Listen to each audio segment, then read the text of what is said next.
Olá a todos, chamo-me Antonieta Maela e sejam bem-vindos à primeira aula de língua portuguesa da Sniper Academia. E hoje trazemos como tema processos de formação de palavras. Tema este, para além de interessante, é muito fácil de o compreender. Portanto, você que tem alguma dúvida, tem alguma inquietação com relação a este tópico, é bom que preste muita, mas muita atenção de modo a saná-la. Sem mais delongas, vamos à nossa aula. Conforme eu dizia, hoje nós iremos falar acerca dos processos de formação de palavras. E quero primeiro dizer que, na língua portuguesa, o processo de formação de palavras dá-se de duas maneiras, neste caso pela composição e pela derivação. Comecemos primeiro pela composição. O que é isso de composição? Composição é o processo pelo qual unem-se duas ou mais palavras com a finalidade de formar-se uma nova palavra. Então, e na composição encontramos dois tipos. Neste caso, a justaposição e a aglutinação. Comecemos pela justaposição. O que é isso de justaposição? Justaposição é o processo pelo qual são unidas duas ou mais palavras. Porém, essas mesmas palavras, no momento em que estão a ser processadas, estes não sofrem nenhuma alteração. Vejamos aqui alguns exemplos. Temos aqui o exemplo da palavra lusófono e pão duro. Ambas as palavras fazem parte das palavras compostas por justaposição. Porém, podemos perceber que aqui há uma diferença na sua escrita.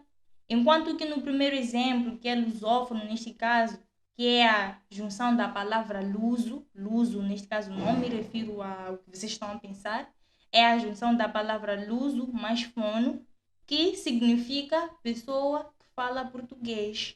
Neste exemplo, nós não encontramos nenhum hífen, apenas foram unidas duas palavras e formou-se uma única.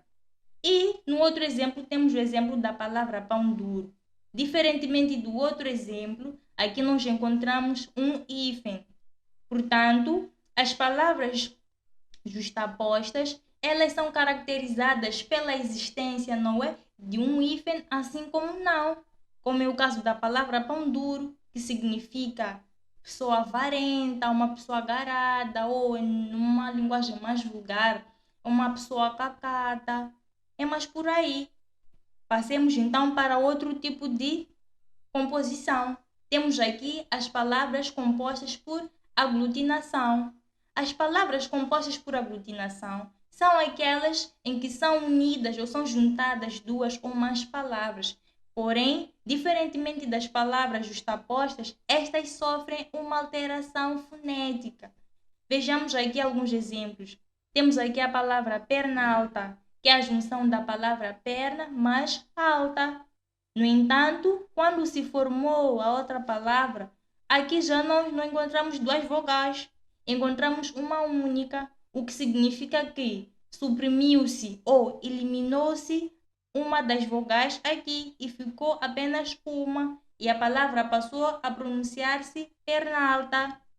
E o mesmo aconteceu com a palavra fidalgo. A palavra fidalgo provém da palavra filho mais algo, filho de algo neste caso.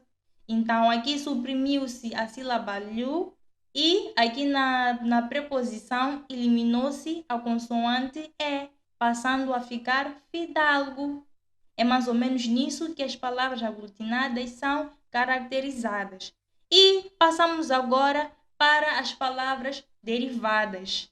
Então, no que diz respeito às palavras derivadas, nós encontramos quatro tipos. Neste caso, a derivação por prefixação, por sufixação, por prefixação e sufixação e, finalmente, as parasintéticas.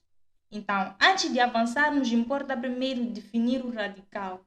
O que é isso de radical? Radical são aquelas que não se formam a partir de nenhuma outra. Então, temos aqui alguns exemplos da palavra casa, luz, ferro, pedras, janelas. Enfim, são inúmeras as palavras que são consideradas radicais, que se formos aqui a mencionar, iremos levar uma eternidade. Então, é bom que nós avancemos. Começaremos primeiro por falar sobre as palavras derivadas por prefixação. O que são palavras derivadas por prefixação? Palavras derivadas por prefixação são aquelas que contêm um prefixo antes da palavra primitiva, ou seja, antes do radical. Vejamos aqui alguns exemplos. Temos aqui o exemplo da palavra infiel, em que se colocou ou acrescentou um prefixo in e a palavra passou a ser infiel. O in nesta palavra remete-nos a uma negação, o que significa que se trata de alguém ou algo que não é fiel. Temos aqui o outro exemplo da palavra desordem, em que se colocou ou se acrescentou o prefixo des. O des também nos remete a uma negação, o que significa que quando se diz que algo ou algo está em desordem, significa que não está em ordem. E por fim temos o exemplo da palavra rever. O re, neste caso, dá-nos a informação de uma repetição. Então, quando se diz rever, é o mesmo que voltar a ver. Então, vamos a outro tipo de derivação. Temos aqui as palavras derivadas por sufixação. O que são palavras derivadas por sufixação? Palavras derivadas por sufixação, neste caso, são aquelas em que são colocadas um sufixo depois da palavra primitiva.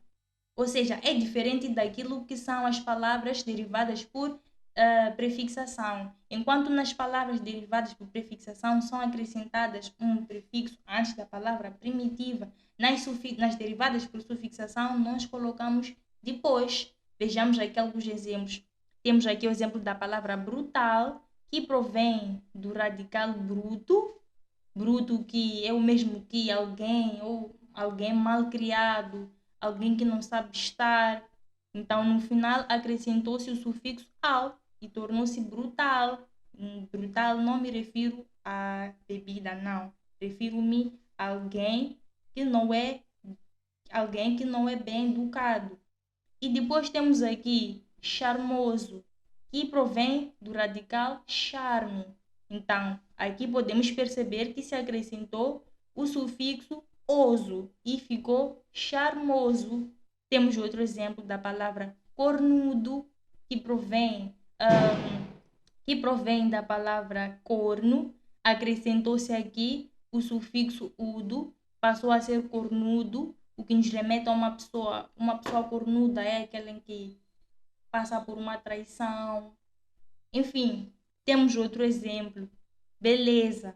Beleza provém do radical belo. O que aconteceu aqui foi que se acrescentou o sufixo esa, passando assim a chamar-se beleza. Então, passamos agora para o outro tipo. Neste caso aqui, iremos falar sobre as derivadas por prefixação e sufixação e as parasintéticas em simultâneo, visto que estas têm algumas similaridades e essa mesma similaridade tem criado muita confusão para os alunos. Então, as palavras derivadas por prefixação e sufixação e as parasintéticas, elas são caracterizadas pela existência de um sufixo e um prefixo em simultâneo. Porém, o que os distingue é o fato de que em uma, independentemente de haver ou não um sufixo ou um prefixo, o sentido mantém-se. E no outro, se formos a retirar um sufixo ou um prefixo, o sentido perde-se. Vejamos aqui alguns exemplos. Infelizmente, temos aqui o radical feliz, temos aqui o prefixo in e seguidamente temos o sufixo mente. Vejamos agora se essas mesmas palavras, ao retirarmos um dos afixos, o sentido vai perder-se ou não. Temos aqui a palavra felizmente, podemos perceber aqui que se suprimiu ou retirou-se o prefixo, passando assim a designar-se felizmente. E olhando para aquilo que a língua portuguesa, sim, temos uma palavra na língua portuguesa designada felizmente. Temos aqui outro exemplo em que se retirou o sufixo, passando a ficar infeliz. E na língua portuguesa também temos uma palavra infeliz. Logo, estamos perante ao processo de derivação por prefixação e sufixação, porque, independentemente de se ter retirado um dos afixos, o sentido da palavra permaneceu. Passamos agora para o exemplo da palavra empoderada. Temos aqui um caso em que foi retirado um prefixo e ficamos agora com a palavra poderada. Na língua portuguesa temos uma palavra denominada apoderada? Logicamente que não. Vejamos agora, temos aqui outro exemplo em que se retirou apenas o sufixo. Temos aqui empoder.